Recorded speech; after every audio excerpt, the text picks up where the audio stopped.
Welcome to the WTIM Morning Show. I'm Avery Cooper. Your stream brought to you by People's Bank and Trust, where they put people first. And Landmark of Taylorville, where you always do better with Landmark. You can find those streams online on the TaylorvilleDailyNews.com Facebook or on YouTube at WTIM TV. I'm here with the Taylorville Park District Recreational Director, Bailey Hancock. Great to have you back, Bailey. Good morning. It's wonderful to be here. Yeah, you coming off a park board meeting last night. Anything eventful come out of that? It was pretty routine last night, which is the way I like it. Yes. It was very calm, and really we all just were able to give our reports on the end of the season because that's where we are at the park. We are closing things down for the summer. I know this is more of a maintenance superintendent Gary Brown question, but obviously it's something that came out of the meeting.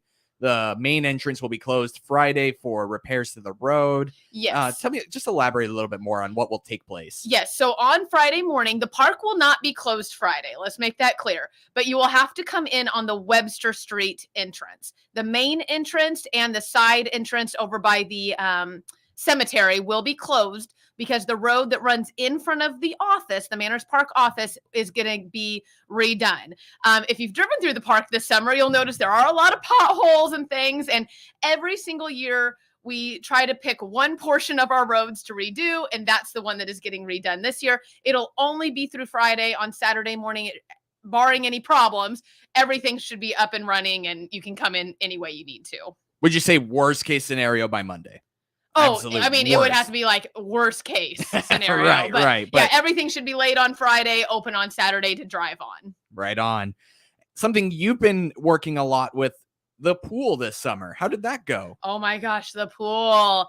It was good. We closed down for people on Saturday, the 13th of August. And then we had a very new program. Our first year, we did Pause in the Pool on the 14th, where you could bring your dog to come swim. And that was awesome. It was really, really fun seeing all the dogs out there swimming. But in general, I mean, we had a great pool season. I think we only had 2 days where we got rained out due to weather. We had some colder days with some lighter attendance. But, you know, the diehards don't care what the temperature is outside. They're swimming no matter what. I'm trying to find those pictures. I know you posted those Pause in the Pool pictures on your Facebook. Yes, I posted it on our Taylorville Park District Facebook page. Oh, and they're looking at them now. They're so cute. Oh my goodness. You basically, it looks like you opened up kind of the shallow part of the pool and let them kind of go at their own depth. Per se. Yes, they can kind of pick what most dogs didn't leave the shallow depth area, but everybody that came got a ball for their dog so they could play, and it was 30-minute time frames that you could come, which was pretty good for most dogs. You know, most dogs aren't used to swimming more than that at all, let alone for 30 minutes. But it was wonderful. And I hope people look at those pictures, and that program just continues to grow and grow every year. That will always be the very last day of the pool. Of course, we don't want people swimming in it after the dogs have been in it, but I think it's a really fun way to close down the pool for the season. You said it's the first year, right? This is the first year. We tried to do it last year, and then we had that huge storm that came through, and it knocked out power, and we had trees down, and so unfortunately we had to cancel it. So this is the first official year for it. May I ask where you received the inspiration? You know, other pools do it in our area. And I just looked and I thought, why aren't we doing this? So I can put this together. And I mean, it was a little bit slower than I would have liked. But again, the information is now out there. And I think now that people see what it is, maybe they have a better idea of it as well. And hopefully next year we'll end up with even more Pause in the Pool. That's the hope. And now that I know about it, I can promise you next year, as long as you have it, I'm bringing my dog. Yes, I promise you. I brought my dog out there as well, and she had a blast. It's so nice just getting to see him run around and play with other dogs and splash around. And then I can tell you mine went home and slept the rest of the day. So it's great exercise, too, if you're looking for that. Oh, yeah. That's yes. Long story short, my dog loves swimming. Perfect. So, yes, perfect. We're going to have to plan on that. I know. Let's continue to reflect on the summer. Some of the other things you had to offer, including the Little League, the Red Blend Little League out at the Taylorville Park District. It seems like it went pretty well. Yes, Red Blend went really well this year. They had some rainouts earlier in the spring, of course, but then summer came and we didn't get a drop of rain for quite a while then. Really warm, but they had a wonderful season. I think their numbers were up this year, which is really good. You know, everything kind of took a dip after COVID, and I think we're starting to get back to where our numbers need to be. Right now, we're rolling into JFL football and YFL football. So the Don Bragg Sports Complex is seeing a lot of foot traffic right now, which is wonderful. And then, of course, men's softball continues to play out at the complex as well. So we still have a lot of stuff going on. That's the junior football and youth football leagues. Yes. So youth football is kindergarten through 4th grade, and then the JFL program is 5th grade through 8th grade. And I believe those games occur from, I believe last weekend was, the weekend before. I don't know. Recently, right? Yes. We'll call it recently. Yes. But so JFL plays on Saturdays out there, and then YFL actually just practices out there, and they play on the turf at the high school for the YFL. Okay. So sharing the burden with everybody. Just a little bit. But that'll happen throughout October. Throughout the fall. Into October. Absolutely. Right. Yep. And then, of course, we had our day camp all summer long, and that was wonderful. Lots of wonderful guests. Our chief of police came out. Our fire department came out for our campers.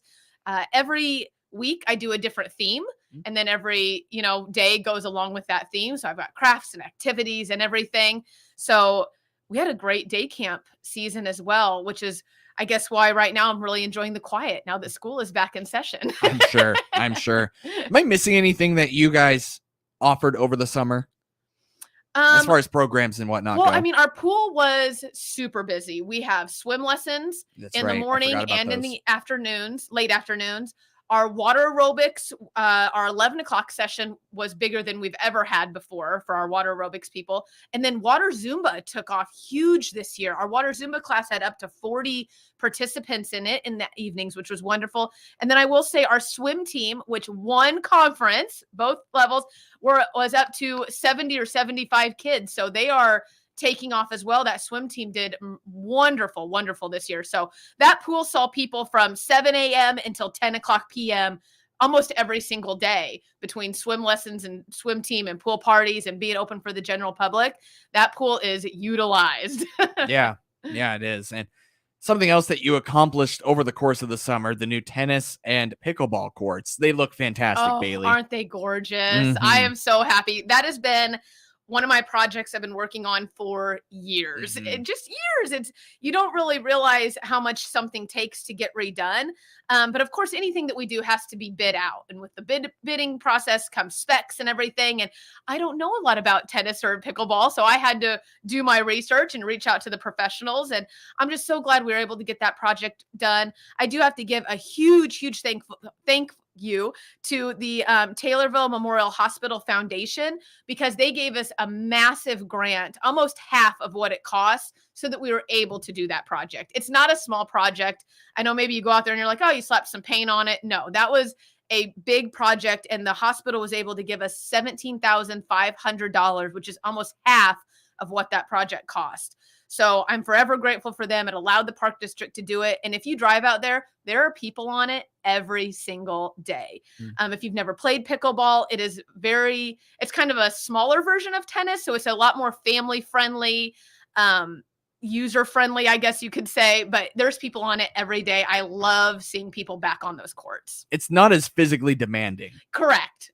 Yeah, it's almost like table tennis, but you're standing. But yeah, the courts are very, very small. So we've got 2 pickleball courts to where 1 tennis court fits, if that helps the visual. Right. So, but yeah, they turned out wonderful. I couldn't be happier.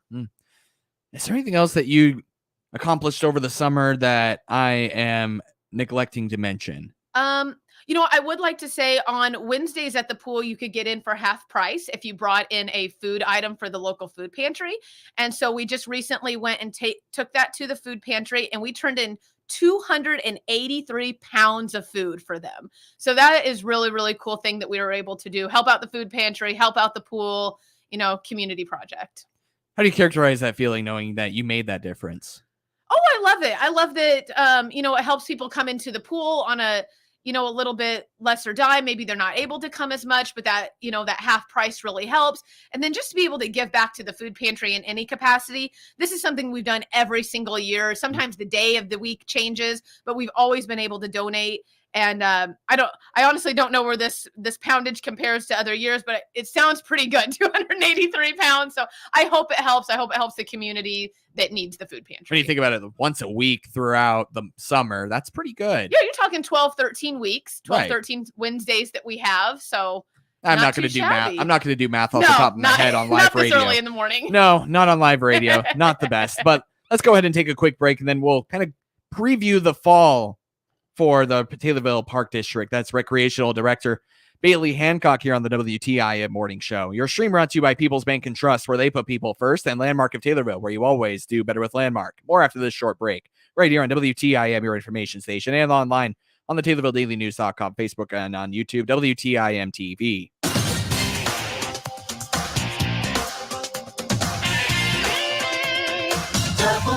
WTIM.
Your information station, WTIM. Welcome back to the WTIM Morning Show. I'm Avery Cooper. Your stream brought to you by Landmark of Taylorville, where you always do better with Landmark and People's Bank and Trust, where they put people first. You can find those streams online on the TaylorvilleDailyNews.com, Facebook, or on YouTube at WTIM TV. I have the Taylorville Park District in studio right now, Recreational Director Bailey Hancock. We gave a really good recap of summer, Bailey, but we didn't get to preview the fall. And I know there's a lot to offer here coming up here in the next few months. So what are you looking forward to? Christmas in the park. I don't know if you consider that fall, but I start in the fall with it. It is one of the most massive things that the park district does. And every year I strive to go bigger and better, of course. And I never want to disappoint. So it may not seem like it, but I start in September for Christmas in the park, and then maintenance starts in October with Christmas in the park. It takes a long time. And I think after I get a short break from summer, I really do get excited.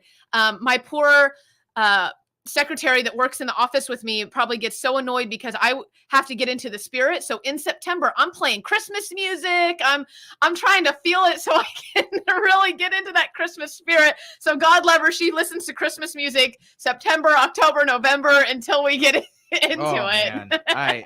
I'm that person. I know. I love Christmas music. That's the thing. But man, 3 months. 3 months. Well, wait, September, October, 4 months. Yeah. It's a lot. It's a lot. God love her. Well, that's obviously a huge event going on, and it went pretty well last year too, I remember. Oh, the last 2 years have been wonderful. I really think, when COVID hit in 2020, we had hardly any programs in the dining hall because you just couldn't. But the one thing you could do was get in your car with your family and drive through Christmas in the park.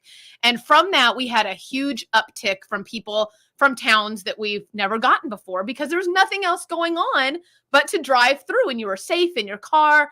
Of course, it's free to drive through Christmas in the park. We have the donation booth, but you don't have to pay. So it was something free that you could do as an activity. And I think from that, we kept that momentum going through 2021. And so I'm hoping we just continue to build on that this year as well. I will say I've already purchased 3 new displays for Christmas in the park. They're a pretty good size as well. So I'm excited. I've already thought about in my head where some displays are going. So I know as we sit here and it's going to be 86 degrees outside today, but my head is starting to turn into Christmas time. You know what? I hear you. Everybody needs a good Christmas in August. I think so. I think so. So we have things going on in fall as far as, football, and we still have our senior lunch program in the dining hall. That is, for any senior, it's completely free. It's every second Thursday of the month. The park provides the main dish, and then you can bring a side dish. I announced a mean game of bingo. So let me tell you, if you're into bingo, head my way. We've got some great prizes. So we have that continuing to go on. We also have our kids dances in the dining hall. You can call the office and check for dates, but this is for our special needs community. They can come, and we have a dance put on from 7 to 9 p.m. We provide food and a DJ, and that's really fun too. And that'll continue on until Christmas in the park as well. How long have you guys done that? Oh, it's been years. Okay. Years for both of them. Of course, they both had to take quite a long hiatus due to COVID and making sure that it was safe to have everybody back in. But they've been back the last several months for both of these, and attendance is starting to pick up once again, which is wonderful. Both of these programs are really well received. Details. When are those? Let's start with the dance. So the Kids Dance is usually the 3rd or 4th Friday of the month. If you would like more information, please just give me a call at the Manners Park office, 217-824-5878, and I can give you exact dates through the rest of the year. And then the senior lunch program is every second Thursday of the month. But once again, give me a call. I can tell you what's on the menu, what you can bring if you'd like to bring a food dish. And then again, come ready, because that bingo game's tough. Yeah. But I have cool prizes. And again, we'll do that all the way through the end of the year as well. And then we'll pick back up. So those are really fun. All right. Well, Bailey, we got about a minute left. So I wanted to give you a chance maybe to review summer once again, or preview Christmas in the park, or anything else that you wanted to talk about. Maybe something I just didn't get to. Preview or review. Pool was awesome. We continue to work with a pool committee and an engineering company to look for a new pool and updates for the pool. So be looking out for that. We'll tap into the community when we do it. Day camp was wonderful. Come out and play a game of pickleball with the family or tennis, and otherwise be ready for Christmas in the park, because it's coming. That's Recreational Director of the Taylorville Park District, Bailey Hancock. Thank you so much for taking time out of your day. Oh, thanks for having me. Your stream brought to you by Landmark of Taylorville, where you always do better with Landmark, and People's Bank and Trust, where they put people first. Find those streams online on the TaylorvilleDailyNews.com, Facebook, or on YouTube at WTIM TV. WTIM.